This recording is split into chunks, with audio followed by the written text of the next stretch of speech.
Hello everyone, welcome to our YouTube channel safety modern study. Guys, आज हम discuss करेंगे portable generator safety में। इससे पहले वीडियो में हमने हैज़र्ड और प्रिकॉशंस के बारे में डिस्कस किया था, तो वो पार्ट 1 था। ये गाइस पार्ट 2 है। पार्ट 2 में हम जनरेटर पोर्टेबल सेफ्टी में आज डिस्कस करेंगे 3rd एंड 4th पार्ट। तो इसमें हैज़ार्ड्स क्या हैं और इसके प्रिकॉशंस क्या हैं। तो guys, today we will discuss about the portable general safety and here is the third point, that is carbon monoxide.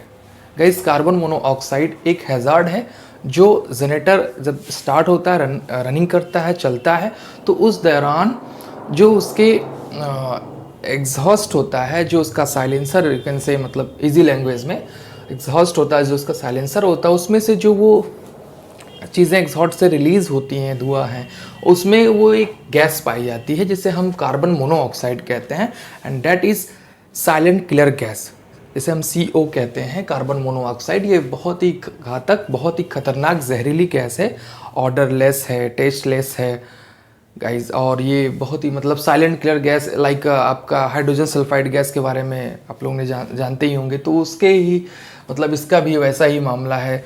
ये भी ऑर्डरलेस होती है, टेस्टलेस होता है, कलरलेस होती है गैस, और बहुत हार्मफुल होता है।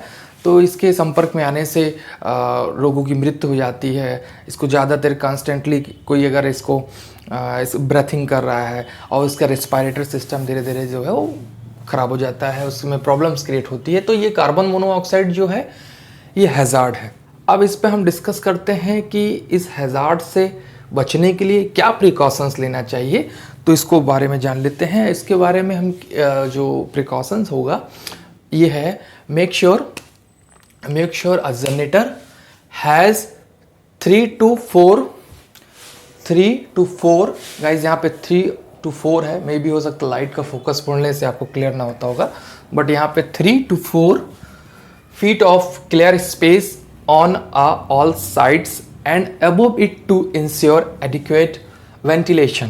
गाइज, यहाँ कहने का सेंस मतलब ये होता है कि आपको सबसे पहले सुनिश्चित करना है, पक्का कर लेना है कि जनरेटर जहाँ पे आप यूज़ कर रहे हैं उस एरिया में 3 to 4 फीट, मतलब कम से कम 3 से 4 फीट उसकी जो है दूरी होनी चाहिए, क्लियर स्पेस होना चाहिए चारों तरफ, अबव ऊपर भी होना चाहिए, साइड टू साइड वो क्लियर होना चाहिए। 3 से 4 फीट स्पेस में आगे पीछे कोई भी ऐसा फ्लेमेबल लिक्विड या ऐसे कोई ऑब्स्टिकल चीज़ें आसपास नहीं होनी चाहिए, वो चीज़ हमें चेक करना है, ठीक है। और उसके साथ साथ हमें एडिक्वेट वेंटिलेशन पे ध्यान देना है गाइस। एडिक्वेट वेंटिलेशन होगा तो उससे हम उसमें सफोकेशन नहीं होगा। एडिक्वेट वेंटिलेशन रहेगा तो जो भी एग्जॉस्ट से जो कार्बन मोनोऑक्साइड निकलेगा वो इकट्ठा नहीं हो पाएगा, वो बाहर रिलीज होता रहेगा, तो उससे जो है प्रॉब्लम्स क्रिएट नहीं होगी, लोगों को हार्म नहीं होगा, नुकसान नहीं होगा, इजीली लोग काम कर सकते हैं, ठीक है। तो एक चीज़ ये यहाँ पे हो गया हमारा कार्बन मोनोऑक्साइड और उसका प्रिकॉशंस, ठीक है।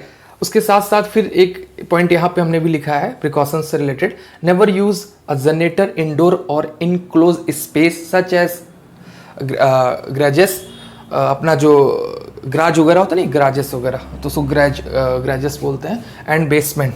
तो ग्राज वगैरह में जो यूज़ करते हैं या बेसमेंट में जो हम अपना डीजल जनरेटर यूज़ करते हैं, तो वहाँ वो इनक्लोज्ड होता है, वो चीज़ एरिया बंद होता है, ठीक है, इनक्लोज्ड होता है। इंडोर होगा तो वहाँ पे भी वही सेम सिचुएशन मतलब होगी कि जनरेट होगा वहाँ पे भी, तो क्योंकि हैज़ार्ड्स क्रिएट करेगा, मोनोऑक्साइड, कार्बन मोनोऑक्साइड को क्रिएट करना शुरू करेगा, तो इसलिए इस तरीके से यहाँ पे ये मना कर रहे हैं, नेवर यूज़, कभी यूज़ नहीं करना चाहिए इंडोर इनक्लोज स्पेसेस में, ठीक है। लाइक आपका गराज हो गया और बेसमेंट है, तो यही सब जगह पे हमें इसका बचाव करना है ताकि लोगों और हमें आपको कोई नुकसान न पहुँचे। ये हो गया गाइस। अब आपका हो गया 4th नंबर में noise and vibration hazard. Noise and vibration hazard क्या होता है? नॉइज़ का मतलब होता है ज़्यादा शोरगुल आवाज़, भाई एक्सेसिव नॉइज़ होगी और कॉन्स्टेंटली आप उसको सुनेंगे तो आपकी हेयरिंग लॉस होने की चांसेस है, आपकी सुनने की क्षमता जो होगी वो ख़राब हो जाएगी, आपका जो हेयरिंग लॉस हो जाएगा, आप सुन नहीं पाएंगे प्रॉपरली किसी चीज़ को। वाइब्रेशन का मतलब होता है कंपन, बॉडी वाइब्रेट करती है ना, और जनरेटर भी ऐसे इस तरीके से कंपन करता है, तो वो सारी सिचुएशन ये हो गया। तो ये हैज़ार्ड हो गया 4th नंबर का। अब इसका हम प्रिकॉशन जान लेते हैं। प्रिकॉशन में है keep portable generator as far away as possible from the work area and gathering space.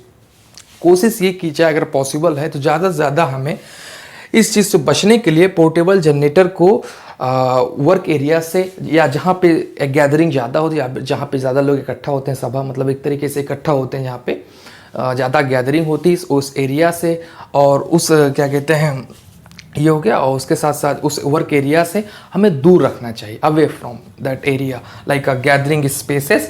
ठीक है, और इससे करने से जो है आप ये मतलब इजी काम कर सकते हैं कि भाई आप लगातार आपका ऑफिस है, आपके बगल ऑफिस के आप डीजी रख दिए हैं और वो कॉन्स्टेंटली या कोई आसपास पूरी टीम है काम कर रही है, वर्कर्स एम्प्लॉयज़ है, तो वो लगातार सुनेंगे तो प्रॉब्लम्स क्रिएट होगी। तो इस वजह से जो दूर डिस्टेंस पे होगा तो आपको कोई प्रॉब्लम नहीं होगी और ईजी आप जो है उसके एडवांटेज ले सकते हैं। ठीक है, एडवांटेज का सेंस गाइज ये है कि मतलब भाई लाइट इलेक्ट्रिसिटी रहेगी तो आप इजी मतलब आप एसी से लेके सारी चीज़ का इस्तेमाल कर सकते हैं, ये एडवांटेज कह रहा हूँ।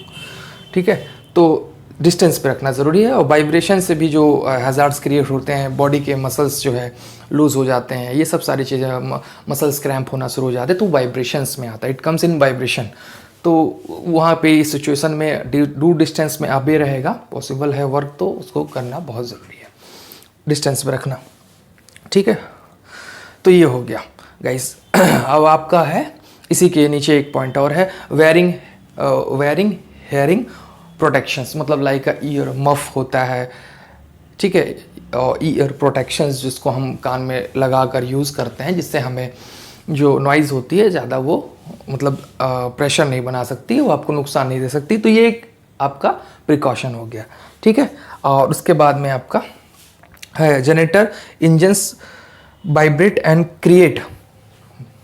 Create noise, excessive noise and vibration could cause hearing loss. जो मैंने जस्ट आपको बताया, वाइब्रेशन है और आपका जो है क्या कहते हैं, और ये जनरेटर इंजन्स जो होता है वो क्रिएट करता है नॉइज़ एक्सेसिव, मतलब अत्यधिक नॉइज़ को वो क्रिएट करता है, जनरेट करता है, उत्पन्न करता है, जिसके कारण हमारे कान की सुनने की क्षमता कम हो सकती है, ख़राब हो सकती है, हेयरिंग लॉस हो सकता है, जिसके कारण आप बहरे हो सकते हैं, मतलब कान में आपको सुनाई नहीं देगा, सिंपल लैंग्वेज में मतलब।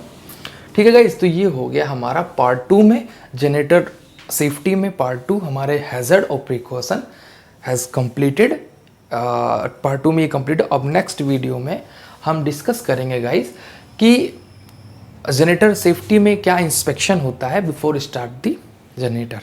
तो उसमें इंस्पेक्शन करना पड़ता है भाई कि इसमें क्या चीज़ें हैं, क्या चीज़ नहीं होनी चाहिए, मतलब वो सारी चीज़ें एज ए मतलब डीजी के जो है डीजल जनरेटर के सेफ्टी के अगर अकॉर्डिंग आप देखेंगे तो उसमें इंस्पेक्शंस क्या होने चाहिए, तो उसके लिए हम जो है नेक्स्ट वीडियो पार्ट 3 में बात करेंगे।